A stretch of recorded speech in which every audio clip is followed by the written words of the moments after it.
ପଖାଳ ଏ ଶବ୍ଦଟି ସାମ୍ନାକୁ ଆସିଲେ ପ୍ରତି ଓଡ଼ିଆଙ୍କ ମୁହଁରୁ ଲାଳ ଝରିବା ଆରମ୍ଭ କରେ। କେବଳ ଲୋକଙ୍କର ନୁହେଁ, କୋଟି ଓଡ଼ିଆଙ୍କ ମୌଡ଼ମଣି ପ୍ରଭୁ ଶ୍ରୀ ଜଗନ୍ନାଥଙ୍କର ବି ବହୁତ ପ୍ରିୟ ଏହି ପଖାଳ। ପ୍ରତି ଓଡ଼ିଆଙ୍କ ଭାତ ହାଣ୍ଡି କହିଲେ କଂସେ ପଖାଳ ଉପରେ ନଜର ଥାଏ।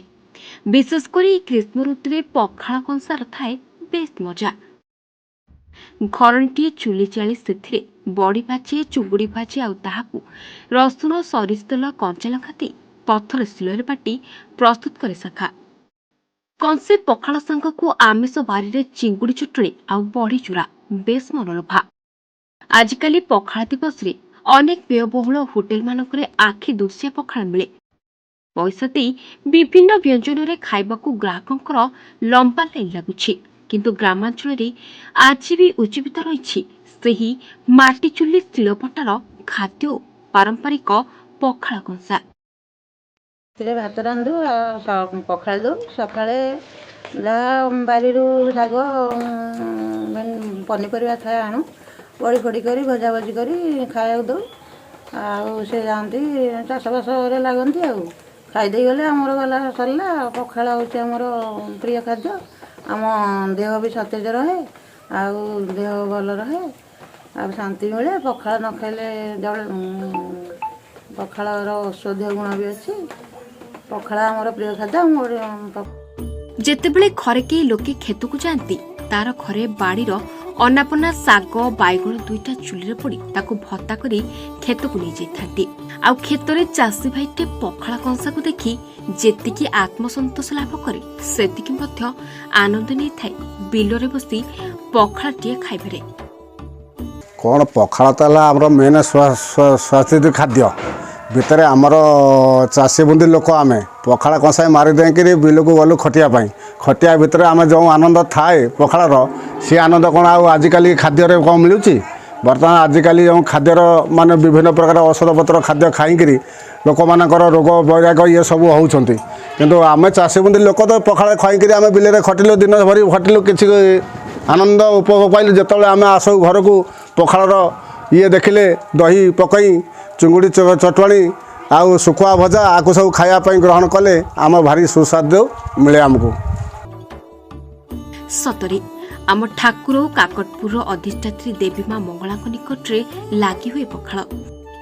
ଏହି ପଖାଳକୁ ନେଇ ରହିଛି ଅନେକ ଐତିହାସିକ ଓ ବୈଜ୍ଞାନିକ ତଥ୍ୟ। ପଖାଳ ଖାଇବା ଦ୍ୱାରା ତାର ଆମ ସ୍ୱାସ୍ଥ୍ୟ ପ୍ରତି ରହିଛି ଅନେକ ଉପକାରୀ ତତ୍ତ୍ୱ। ପ୍ରଥମ ଖାଦ୍ୟ ହେଉଛି ପଖାଳ ଭାତ।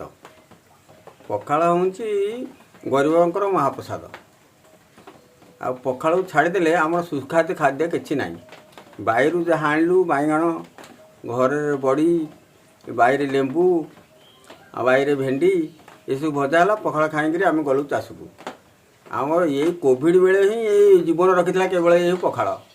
ପଖାଳ ବିନା ଆମର ଅନ୍ୟ ଗତି କିଛି ନାହିଁ। ପଖାଳ ହେଉଛି ଆମର ସର୍ବସ୍ୱ।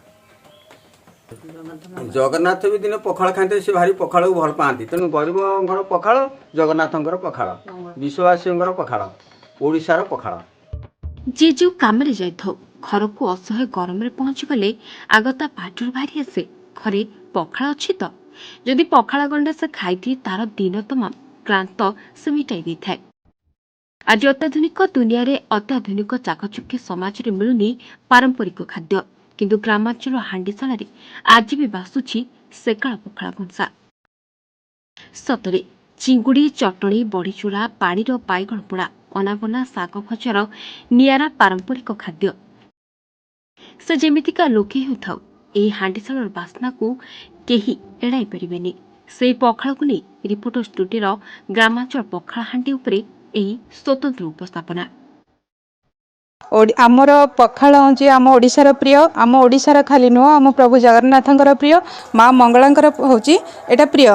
ତେଣୁକରି ଆମେ ସକାଳୁ ଆମର ଯେଉଁ ଘରର ଲୋକମାନେ କାମ କରିବାକୁ ଯାଆନ୍ତି, ଆଉ ସେ ପଖାଳ ଖାଇଦେଲେ ସେ ବହୁତ ଶାନ୍ତି ଅନୁଭବ କରନ୍ତି, ଆମେ ବି ବହୁତ ଖୁସି। ତେଣୁକରି ପଖାଳ ହେଉଛି ଆମର ପ୍ରଥମ ଖାଦ୍ୟ। ଆଉ ଦିନରେ ଆମ ନଈର ଚୁଙ୍ଗୁଡ଼ି ଯେଉଁ ଶୁଖୁଆ ଆଉ ଲୋକମାନେ ମାନେ କାମ କରିକିରି ଆସି ଏକୁ ଖାଇଲେ ବହୁତ ଶାନ୍ତି ଅନୁଭବ କରନ୍ତି, ବହୁତ ଖୁସି ବି ପାଆନ୍ତି। ଆଉ ଏକୁ ଖାଇଲେ ଆମ ଶରୀରର କୌଣସି ରୋଗ ବି ହୁଏ ନାହିଁ, ଆଉ ପିଲାମାନେ ବି ଖାଆନ୍ତି। ଅସ୍ତରଙ୍କର ଆର୍ଯ୍ୟ ଫସଲକୁ ରିପୋର୍ଟର୍ସ ଟୁଡେ।